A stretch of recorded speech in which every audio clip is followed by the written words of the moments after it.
یا رب صل وسلم دائما ابدا علی حبیبک خیر الخلق کلہم۔ عزیز ساتھیوں، آج ہم سورہ انفال کی آیت نمبر 16 کے بارے میں پڑھیں گے۔ اعوذ باللہ من الشیطان الرجیم، بسم اللہ الرحمن الرحیم۔ وَمَن يُوَلِّهِمْ يَوْمَئِذٍ دُبُرَهُ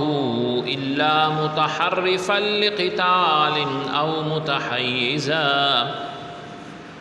مُتَحَيِّزًا إِلَى فِئَةٍ فَقَدْ بَاءَ بِغَضَبٍ مِّنَ اللَّهِ وَمَأْوَاهُ جَهَنَّمُ وَبِئْسَ الْمَصِيرُ۔ وَمَن، اور جو کوئی یولہم پھیرے گا ان سے، یومئذٍ اس دن، دبرہ اپنی پیٹھ، الا سوائے ان کے، متحرفاً جو جگہ بدلیں، لقتال لڑائی کے لیے، او یا متحیزاً مل جانا چاہیں یا مل جائیں، الی فئۃ اپنی فوج کے ساتھ، تو ان کے علاوہ جو پیٹھ پھیرے گا، فقد پس بے شک، باء وہ گرفتار ہوا، بغضب غصے میں، من اللہ اللہ رب العزت کے، ومأواہ اور اس کا ٹھکانہ، جہنم جہنم ہوگا، وبئس اور بہت ہی برا ہے، المصیر یہ ٹھکانہ۔ تو آیت میں پہلا ارشاد جو فرمایا گیا کہ پیٹھ پھیرنے کے بارے میں دو باتیں فرمائی گئیں، یعنی مسلمانوں میں سے جو جنگ میں کفار کے مقابلے سے بھاگا، وہ غضب الہی میں گرفتار ہوا اور اس کا ٹھکانہ جہنم ہے۔ دو صورتیں بھاگنے والی نہیں ہیں جو قرآن نے بیان کی ہیں۔ نمبر ایک، جنگی حکمت عملی کی وجہ سے پیچھے ہٹنا، مثلاً پیچھے ہٹ کر حملہ کرنا زیادہ مؤثر ہو، یا خطرناک جگہ سے ہٹ کر محفوظ جگہ سے حملہ کرنے کا ارادہ ہو، تو اس صورت میں وہ پیٹھ دکھا کر بھاگنے والا نہیں کہلائے گا۔ دوسری صورت فرمائی گئی، اپنی جماعت میں ملنے کے لیے پیچھے ہٹنا،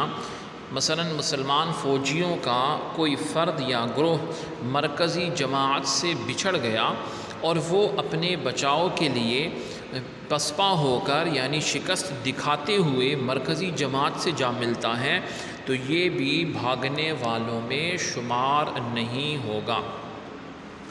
جنگ احد ہے، جنگ حنین ہے، جن میں صحابہ رضی اللہ عنہم کے قدم اکھڑ گئے تھے، وہ اس آیت کی وعید میں داخل نہیں ہیں، کیونکہ اللہ تعالیٰ نے قرآن پاک میں جنگ احد میں پسپائی اختیار کرنے والے صحابہ کی عام معافی کا اعلان فرما دیا تھا،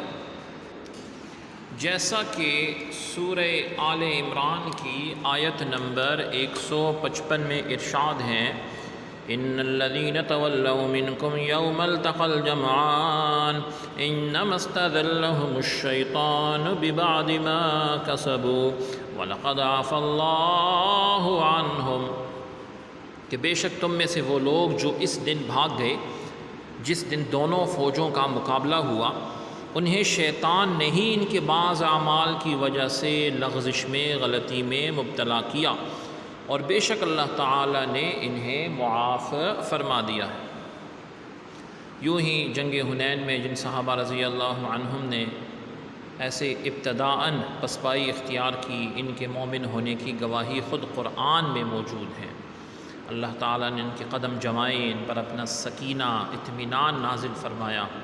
سورہ توبہ ہے، آیت نمبر 26 ہے، ارشاد ہے،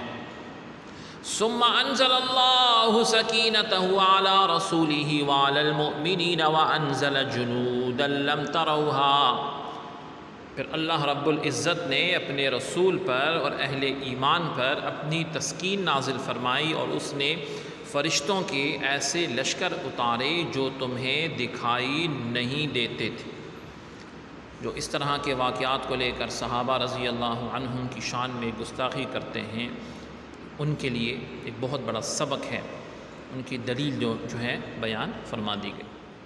اللہ تعالی ہم سب کو ہدایت نصیب فرمائے۔ سبحانک اللہم و بحمدک اشہد ان لا الہ الا انت استغفرک و اتوب الیک سبحان ربک رب العزة عما یصفون و سلام علی المرسلین والحمد للہ رب العالمین.